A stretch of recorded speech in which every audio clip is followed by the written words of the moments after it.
Hello, bienvenue pour cette nouvelle vidéo. Dans la série, je vous présente mes projets. C'est au tour de A Very Special Christmas de passer.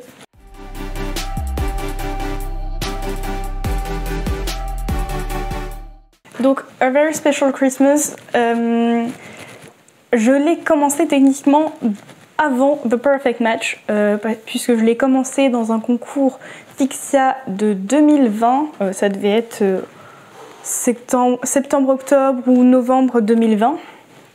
Donc c'était le concours Sous le sapin, voilà, un concours de romance de Noël, puisque A Very Special Christmas, ça s'entend, c'est une romance de Noël. Donc je ne sais pas exactement combien de mots à l'époque j'ai écrit pendant le concours, mais je pense que j'avais dû atteindre un bon 20 000 ou... Oui, je pense 20 000 mots peut-être, quelque chose comme ça, peut-être 30 000.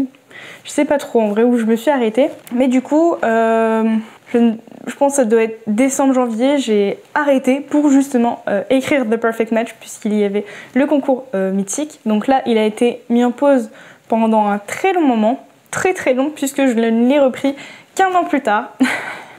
Je l'ai repris lors de la Finisher Race de Fixia parce que du coup, j'ai reçu un mail de Fixia à l'époque pour participer à la Finisher Race. Finisher Race qui est le fait de terminer en 2 mois, c'était de décembre à fin janvier, son roman, un roman qu'on avait commencé à l'occasion d'un concours Fixia. Voilà. Avant d'aller un peu trop sur la timeline de comment ça a avancé, je vais vous faire un petit résumé rapide. Déjà, je suis partie de l'idée que j'avais envie de faire, alors je sais pas s'il est assez prononcé ou pas, mais j'avais envie de faire un Grumpy Sunshine, mais inversé. J'avais envie que pour une fois, ce soit la fille qui soit Grumpy et le mec qui soit Sunshine. Et donc du coup, on a Nora, qui est une journaliste débutante dans le sens où elle n'a pas eu de vrai sujet qui lui est confié depuis ses débuts. Et l'occasion arrive, seulement c'est sur le pire sujet qui puisse pour elle, c'est Noël. Elle doit partir pendant, je sais plus combien de temps c'est, je crois que j'avais mis 1 mois. Oui, c'est ça, parce que c'est pile le mois de Noël. Elle doit partir pendant 1 mois pour voilà, récolter des informations, enfin tout ce qu'il faut, visiter le village, découvrir tout ce qui est rattaché à Noël là-bas.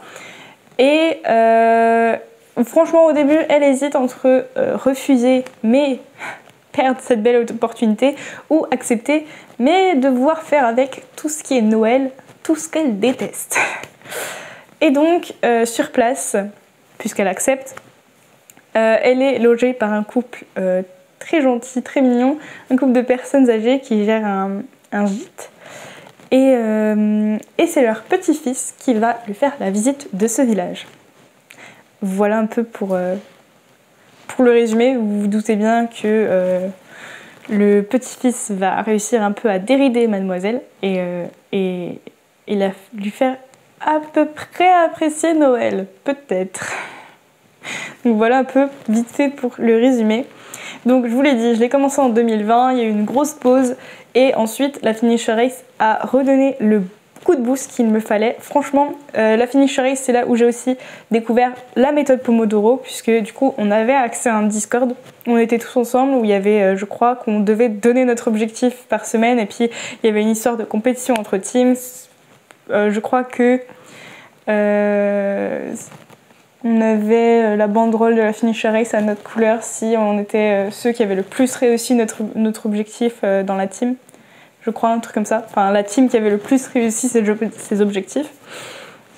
Donc il y avait cet aspect très motivant, on était tous ensemble, etc. On se rejoignait du coup sur un salon pour écrire où on faisait des sprints du coup. Et c'est là du coup que j'ai découvert vraiment la méthode Pomodoro, vraiment, j'ai adoré. J'ai découvert un peu l'étendue de mes capacités d'écriture grâce à ça. Parce qu'en plus, à l'époque, j'avais repris le travail. J'avais un 30 heures, donc c'est pas non plus un temps plein, mais c'est quand même un bon contrat, surtout quand on travaille dans un fast-food. Donc du coup, j'enchaînais quasiment le travail avec mes sprints. Et franchement, j'ai découvert que je pouvais écrire très rapidement grâce à ça, grâce à cette organisation-là. C'est pour ça que je vous la conseille, même si évidemment ça ne fonctionne pas pour tout le monde. Chacun a ses petites méthodes. Moi, je sais que ce qui a fonctionné, c'est voilà, la méthode Pomodoro et le fait de m'y mettre quasiment tous les jours. Ça aide énormément. Moi, ça m'a aidé. Donc du coup, je crois, si mes souvenirs sont bons, que j'ai terminé en 1 mois au lieu de 2. Bon, j'ai peut-être dû dépasser un petit peu, mais début janvier, j'avais terminé mon roman. Donc j'étais ultra fière de l'avancée que j'avais eue en 1 mois. J'étais vraiment trop contente. Du coup, une fois que j'ai terminé mon roman, j'avais une bêta lectrice entre guillemets dès le début en fait. Inclus, on va dire, dans la finisher race, on était en binôme de bêta lecture, on pouvait demander à l'être ou à ne pas l'être, mais moi, du coup, j'ai fait la première relecture dès le début. J'ai enchaîné dans le premier mois, donc janvier, et directement, il a été soumis donc, à cette bêta lectrice-là, et j'ai dû chercher, je crois, une autre bêta lectrice. Je crois qu'il n'y en avait que 2 à la base. Et du coup, avec ces premiers retours-là, j'ai pu faire une première réécriture, et suite à cette réécriture-là, je me suis dit, je vais quand même encore trouver une autre bêta lectrice. Spoiler alerte, la bêta lectrice n'est toujours pas terminée. Voilà. Donc du coup, là, fin 2022, je me suis dit je vais pas attendre après la bêta lectrice parce que du coup, je sais plus exactement quand je lui avais donné, mais ça devait être février-mars 2022. Et donc du coup, ça commence à faire long. De base, c'était cet été, elle me disait ouais, je pense que j'aurais terminé, etc. Ça n'a pas été le cas. J'attends toujours, j'ai plus de nouvelles d'elle. Et concrètement, moi ça me saoule de devoir forcer auprès des gens, même si elle s'est engagée, hein, mais bon, j'ai dit laisse tomber. Et donc, du coup je vous conseille, et c'est pour ça que moi des fois avec les auteurs avec lesquels je bêta-lis, j'essaye d'insister pour avoir un délai, pour qu'on se mette d'accord sur un délai, tout simplement parce que moi j'ai fait l'erreur de lui dire je suis pas pressée. Je crois que je lui avais mis 2 mois quand même, hein, je lui avais mis un délai, mais elle l'a dépassé et j'ai été trop gentille, peut-être. Je lui ai dit, il n'y a pas de souci, je comprends. Sauf que des délais, c'est fait pour être respecté. Donc voilà, je vous conseille d'imposer des délais à vos bêta-lecteurs, même si vous n'êtes pas pressé. Au pire des cas, voilà, vous vous ajusterez, mais soyez ferme avec vos bêtas, peu importe si vous êtes pressé ou pas. Donnez-leur une deadline ferme qui est discutable, mais voilà, vous dites clairement je veux que ce soit terminé. Et pas en mode oh t'inquiète, je suis pas pressée. Parce que je pense que c'est ce qui a joué dans le fait que aujourd'hui la bêta n'est toujours pas terminée. Je pense que si on est trop gentil avec nos bêta lecteurs, bêta lectrices, et ils peuvent plus ou moins en profiter. Vous voyez ce que je veux dire? Donc au passage, j'en profite. Petit conseil, n'hésitez pas à donner des délais fermes avec vos bêtas, quitte à les renégocier un peu au fur et à mesure. On peut discuter, on peut dire bon, j'ai eu une couille là, c'est compliqué, ou au final ça prend plus de temps que prévu. N'hésitez pas à dire la longueur de votre manuscrit, comme ça aussi indique pour la bêta lecture, pour trouver le délai, parce que bêta lire un roman de 60 000 mots ou de 150 000 mots, ça donnera pas la même deadline à la personne, surtout si elle le fait bénévolement. Donc voilà, n'hésitez pas à bien discuter avec votre bêta, autant de vos attentes que du délai, histoire que personne se fasse arnaquer au final.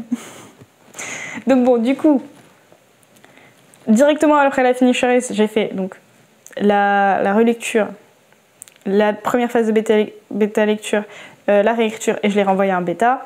Puis après je me suis occupée de The Perfect Match, et à la dernière bêta j'ai laissé tomber.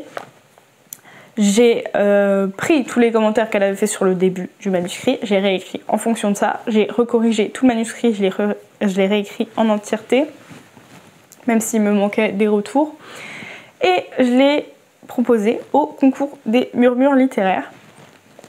Donc là, je vous en ai un peu parlé sur les derniers vlogs, etc. de 2022.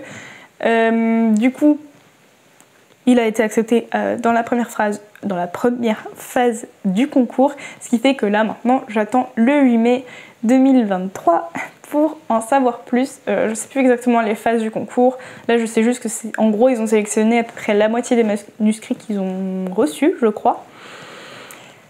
Et ensuite, ça passe dans les mains des jurys qui vont donner notamment des fiches de lecture à la fin, si mes souvenirs sont bons. Et après, donc je sais plus s'il y a une autre phase après l'UME ou si dès l'UME on sait les lauréats. Je ne me rappelle plus trop, j'avoue.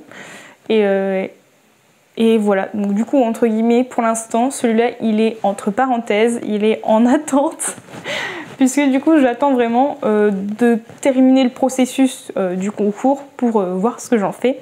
Surtout que du coup, si on a un retour des jurys, il y aura sans doute une réécriture derrière. Et voilà, s'il n'est pas lauréat, je le réécris et je le soumets ensuite aux maisons d'édition, j'espère avant fin 2023. Si il est lauréat, ce qui se passe, c'est que en gros, on est, je sais pas comment on peut dire, mais plus ou moins prioritaire dans les maisons d'édition partenaires du concours de l'association. Donc là, je crois que niveau romance, la maison d'édition partenaire, ça doit être Édition Lasca.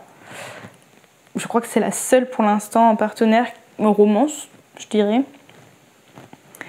Et donc du coup, entre guillemets, la maison d'édition s'engage plus ou moins à lire de manière...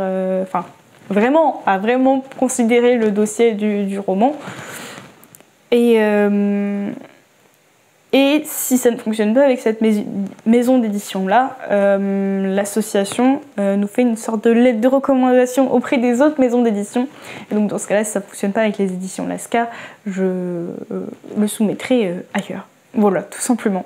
J'avoue que je connais pas beaucoup la maison d'édition Lasca, donc comment dire, c'est pas, enfin, je suis du coup un peu pas réticente mais mitigée. Je sais pas, j'ai pas assez entendu d'écho sur cette maison d'édition là. J'avoue que je suis un poil déçue, mais à voir en vrai ce que ça peut donner, parce que bon, dans tous les cas, il n'est pas encore lauréat ce manuscrit.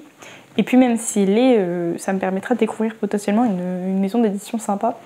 D'ailleurs justement, je voulais regarder un peu les romans de cette maison d'édition-là pour voir ce que ça donnait. J'ai vu une autrice que je connaissais de base auto-éditée, donc je me dis pourquoi pas. Donc voilà un peu pour A Very Special Christmas. Si vous avez des questions sur ce manuscrit, n'hésitez pas à me le poser en commentaire. En tout cas, je vous souhaite de bonnes sessions d'écriture. On se dit à bientôt pour une prochaine vidéo. Ciao!